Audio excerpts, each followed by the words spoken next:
Good afternoon, everyone. You are here with Austin from Ohio, and today is Thursday, September 18th, 2025. Amazing, right? 2025. Can't get no more real than that, especially with all the events that are going on that are, really, the psychological warfare is off the charts. You guys should know this by now. It's absolutely incredible. It's incredible what we're witnessing right now. It's the way that everything is playing out in the minds and the consciousness of the many, of the masses. If you just observe, sit back and observe for a second, the entire right side has now totally flipped, and they are all for the cancel culture. And the entire left side now is apparently against the cancel culture and trying to find out who's boycotting who and trying to do whatever, and that this is all in order to justify what we already know to be true. Troops on the ground, and there's a couple more things that I'm gonna bring up, but it's troops on the ground, troops on the ground, troops on the ground always. And we always said that they would start with the homeless, and we have reports of homeless people going missing in Houston, a lot of places in Texas, in Ohio, I know to be true. People are going missing in Toledo. A lot of them are claiming that they're purposely trying to turn the public opinion against the homeless. We now have them claiming on national media that they're just going to give them involuntary lethal injections and kill them. And I'll play that clip here if I can remember, because I have a whole bunch of stuff across different apps and whatnot, and different files that I've downloaded. But certain events have caused me to postpone the video that I've been trying to make. So I'm just kind of like picking them apart as I go. Hope everyone's doing well. But we got to talk about the uptick in psychological operations that are going on. But first, we have to remember things like the human mind in general. A lot of people, we don't understand ourselves. We don't understand ourselves. People are too comfortable. If you cause people a lot of pain, this is what they found out. Yes, you can control people with a lot of pain, but you can control people a lot more effectively if you provide them everything that they would ever want or need, or whatever you can program them to want or need. And I know that we all know this. I know this is remedial, and this is like day one stuff. Just like I'm not going to sit here and talk about what happened on 9/11, this and that, and the amount of people that have just up and changed their minds just because the scrying mirror in their living room tells them to. And they don't accept any facts from either side. And the divide is so prevalent now that you can go on a main search engine. All you gotta do is type in the name of the person who, caused this, what you're looking at right now. I'm trying to be careful of YouTube's algorithm because they're probably still watching me. I still get videos taken down from like 2 years ago. Type in the Patsy's name, TR, and you'll see 5 different articles right in front of your face. He was left wing, he was right wing. All they're trying to do is to get people to identify with these partisan politics, and all these different sub-partisan groups that have spawned from that in order to divide and conquer. Do you know Bashar al-Assad is no longer president of Syria? They ran him out. Iran is in the process of being changed back to the crown prince. Going back and forth with that still. Yeah, those were the last 2 countries on the map in the 7 countries that they were going to take out before 9/11. And all this stuff that's going on now with Israel, the Epstein list was coming out. It was making a big, huge surgeons. So many people, didn't matter if they were left, right, Christian, atheist, agnostic, Jewish, black, white, Japanese, a child, an old man, it didn't matter. It didn't matter. People were starting to say, hey, wait a minute. And they were starting to pay attention to real things. Why are all these people involved in the same exact ring of criminals that we know to exist? Why do the same people control our media? Why are the same people in charge of the banks, in charge of all these different operations? Why do they spend billions of dollars in psychological operations? And then they run something like this. This is a read about Charlie Kirk. Because whatever you believe, whatever you don't believe, it doesn't matter, because this is Generation Z's version of 9/11. If you really think about it, this is something that has been of significance, that has been something that has been talked about, that the video was allowed to stay up for a couple hours, that people saw. It was a trauma, and trauma-based mind control comes in, and now we have a whole other narrative, and the whole field of politics has changed. That day has changed. Every time something like this happens, they just pivot, bam, something else. Another step into the New World Order. But the assassination of Charlie Kirk has ignited fierce debate, with claims he was targeted to exacerbate political divisions. That's a fact, because that's exactly what's happened. You don't spend billions of dollars on psychological operations and not know that. Okay, so these are all the key facts surrounding the shooting, but I really just brought this up to just tell you what I believe and what I know to be true. And it is very sad that this dude, whatever money he took from his donors, that was something else. Whatever questions he was asking about Israel at the end, that was something else. But the fact that he was, well, by their definition, unfortunate to use this term for somebody, but a useful idiot. It's very sad, because I don't think he understood truly the power that is behind this. I think he kind of understood, but he kind of didn't. I think he did have, like, maybe his personal compass was to go in it for the good, but then he realized that he had to change his tune at the end, and it cost him his life. Because I don't know how far the guy was willing to go. Don't know him personally, didn't watch many of his things. But this first sentence is the truth.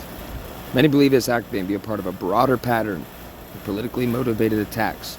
Some users outright state it could not have been a psyop at this point. It can't not be a psyop at this point, sorry. And it is. And the people going back and forth if the guy's really dead or not, quit doing that, he's dead. Stop doing that. The guy's actually dead. They actually kill people to get what they want. I know that's probably hard for people to believe, but they do it. They did it in New York in 2001. And I mean, everybody conveniently forget about that this year too, so. But, yes, they get a reaction, which is the emotional aftermath, which is concern for his family. I'm concerned for his children, to be honest, to have to grow up in this, and his wife, and those are the people we should feel sorry for. It's really upsetting that they're being used like this. The whole family, including Charlie, all of them, that they were used for this agenda. Okay, so key takeaways. Amplified divisions.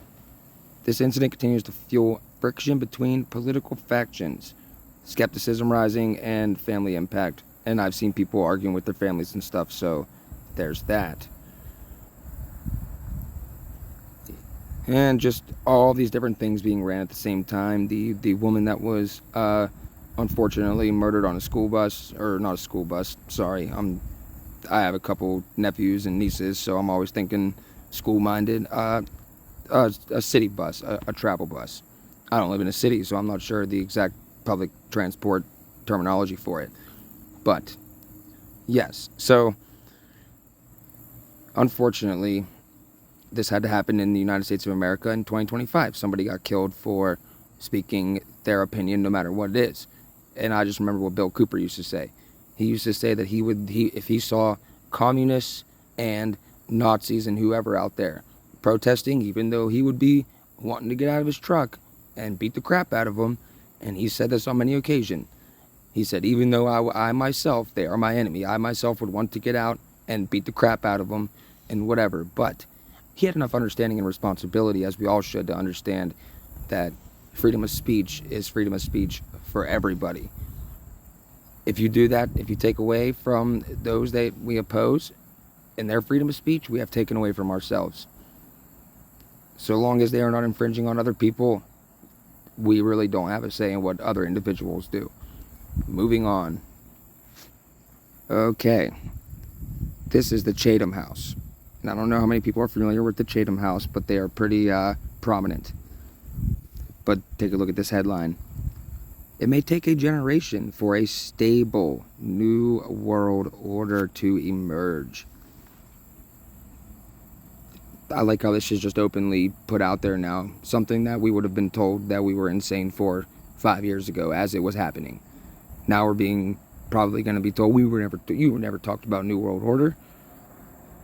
Who knows?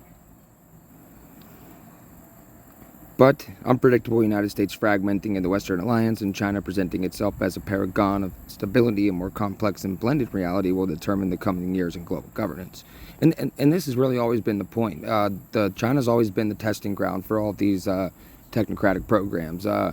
American companies create them, and of course, we all know this. American companies innovate and whatever and create a lot of these tech programs, and then they need to test it out. But the laws here, well, they're being eroded, but the laws here used to prevent them from being able to, run social credit scores, track people in their everyday movements without warrants and stuff like that. So what do? They say, hey, Chinese government, we got this big, huge alliance going on the international stage. We're all working toward the same thing. Can we test out some of our equipment on your people? You buy it from us and you can just use it in all of its capability. And what do you think they're going to say? And if you remember the Rockefeller Foundation 2010 document in the pandemic, that scenario that they ran back then, or whatever calamity that they ran, and they kept leaning toward having China as this world, like to help hold down this world superpower. And the Chinese will be part of the main military arm, because they have like some of the most people and a giant military. And Xi Jinping said on multiple occasions that he could create an army of 200 million people. So do with that what you will. But the people at the top don't care. They have no allegiance to a government. They have no allegiance to a religion. They have no allegiance to an ideology except their own. They only have allegiance to themselves. And they do kind of conflict on whatever. But anyway, starkly contrasting visions of world order and global governance are being prominently displayed this September at the Shanghai Cooperation Organization Plus meeting at the United Nations General Assembly. Rather than the outright victory of one vision over the other, the likely long-term outcome will be a more complex blended reality. Established structures of global governance, such as the United Nations, are struggling to adapt to a more multipolar reality. Okay, time out. Do you guys remember World War I, League of Nations was established? Before that, there was nothing. And then after World War II, the United Nations was established.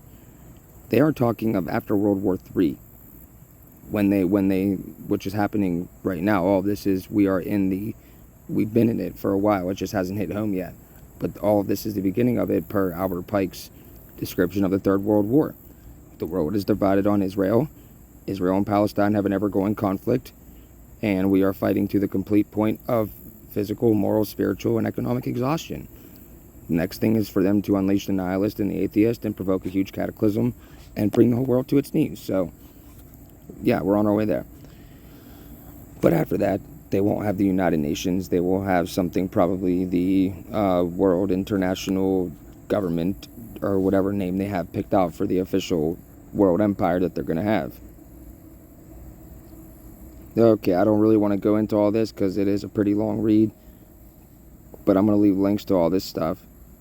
But I just find it interesting that they're just openly talking about, the end of the Second World War, and we've had this this international balance of power and this and that, and it's not holding up anymore, and all these problems that they've created. Security questions are not only the form of competition underway.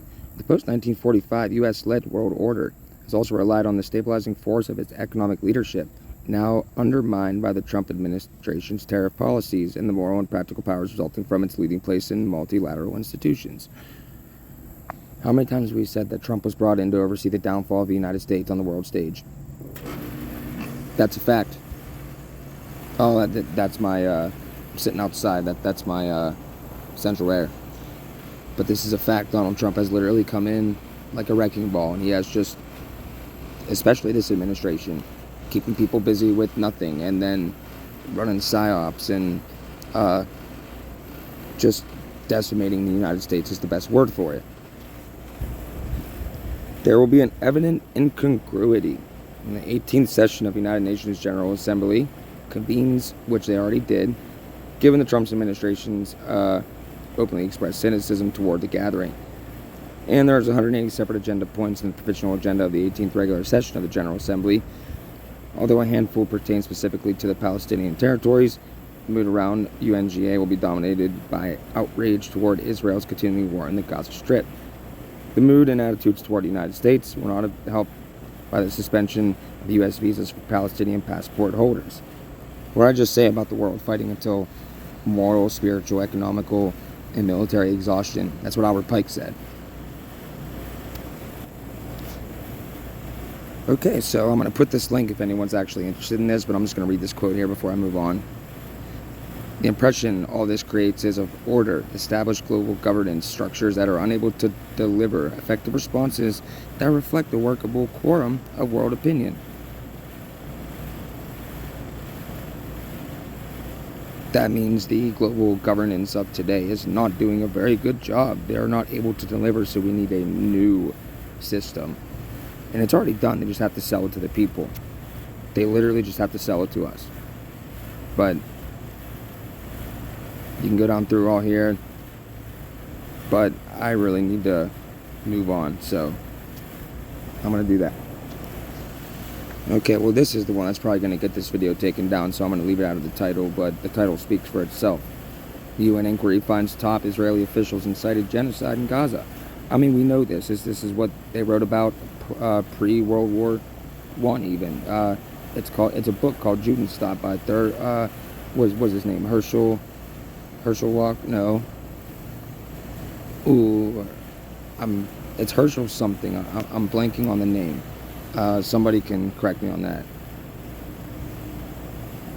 But, yes, we all know, because we've all seen the pictures, if anyone's actually looked at the evidence for real, we've all seen what they're doing to unarmed people and the children. But, if you could trust the United Nations and the role they have to play in this, but going against Israel, they say that they have committed genocide in Gaza. Top Israeli officials, including Prime Minister Benjamin Netanyahu, inciting these acts. Accusations that Israel called scandalous. So the whole world's wrong. Israel's right. The whole world's wrong. Israel announced the start of ground operation in Gaza City. As in, we already decimated all the buildings, hospitals, and whatnot, and everyone's homes. So now we're going to march the troops in and make sure the job's done. Okay, and it cites example in the scale of the killings, aid blockages, construction of fertility clinic to back up its genocide finding, adding to its voice the Scholars Association and rights groups that have reached the same conclusion. And also, those who don't know, Gaza just reached this past year a level 5 famine. That means that it's irreversible. Irreversible. So we're in for it. I mean, we're literally here right now. It's coming down to the individual level because we're not going to convince anybody else to wake up. It's just not going to happen. The psychological warfare and the cognitive dissonance and it's too much. It's way too much, and people don't even know it's there. So they are so susceptible to it, they don't even realize it. And even if they did realize it, they're going to fall into any number of the nets that they have, i.e., QAnon, some other bullshit. Sorry for my language. You know, you name it. You name any one of the nets out there, they're going to catch them in. Those of us that have been doing this for a long time, we know. Because we know when they started these programs, and we know what they consist of and how they operate. I got one more for you guys for now. Okay, and this just happened the other day, right? I think the date is in here. Yeah, September 18th, 12:48 p.m. IDF expanding Gaza City operation. The Israel military began a ground offensive in Gaza City. The Israel Defense Forces set on Tuesday with 2 IDF divisions moving toward the city. A third was expected to join them. In images taken from the Israel-Gaza border, plumes of smoke could be seen rising above the city, which is the largest in the Gaza Strip. Large explosions were reported across the city through Tuesday and Wednesday. 400,000 people had evacuated Gaza. City as of Wednesday, according to the IDF. Some 600,000 people are believed to remain in Gaza City. So according to the IDF, it says 400,000 people evacuated. Imagine somebody came into your town. Okay, imagine in the middle of the United States, some random country just gets put right in the middle of Nebraska or something, and they say that they have a right to our land, and they get the whole world's permission, and they start expanding, and they take over Oklahoma, and they start going up north. They take over parts of the Midwest and the Dakotas, and then they go down and take over Louisiana, Mississippi, Georgia, and they move over to Missouri, up through into Kentucky, West Virginia, Ohio, and the whole world just watches, and they say, oh, and after about 60, 70 years, the world media comes out and calls us terrorists because we're fighting these outside forces. Imagine if the Russians or Chinese did this. After so long, the whole world starts calling us terrorists because we're trying to fight these invaders. Then, all of the world at one time just watches as 400,000 people in your town just evacuate or get decimated or get gunned down, blown up. A hospital that your grandmother is in, that your daughter, your son is in, gets blown up by these people that have invaded our country. We wouldn't be too happy, right? This is where the free mind comes in. One that is free from objectivity, or one that is free to experience objectivity when reading these things, I meant to say. One that is free from bias. One that is free from any of that, because I don't have any particular stake in any movement, because I know the truth, and I have my own movement, and it's my own individual movement, and it comes from God and what I know to be true. But yep, and then they just keep going. This is 45 minutes ago. Gunman kills 2 at Israeli border with Jordan, and the IDF said this. So 2 men were killed when a gunman opened fire at the Alani crossing that connects Israel and Jordan. Israeli Defense Force said in a statement on Thursday. Security forces killed the gunman who allegedly arrived at the crossing and the truck transporting humanitarian aid from Jordan, according to the IDF. All of this is literally just to go and turn the whole world against each other and against Israel, which it actually says in the Bible, and to serve Albert Pike's Third World War that we are currently living out right now. And people that can't see through the divide, and they can't see through any of this, and they want to go outside or stay online and fight their neighbors and hate their families and get people to lose their jobs and stuff, you're only hurting us as a whole. Because these people all work in conjunction against us on a global scale. Well, worldwide scale, I should say. So, times are changing fast. There are decades when nothing happens, and there are weeks when decades happen. So I'm going to leave it at that for now. I got more stuff for another day, but I have things to do today. I have to fix my car. So I'm going to leave it at that. God bless you all.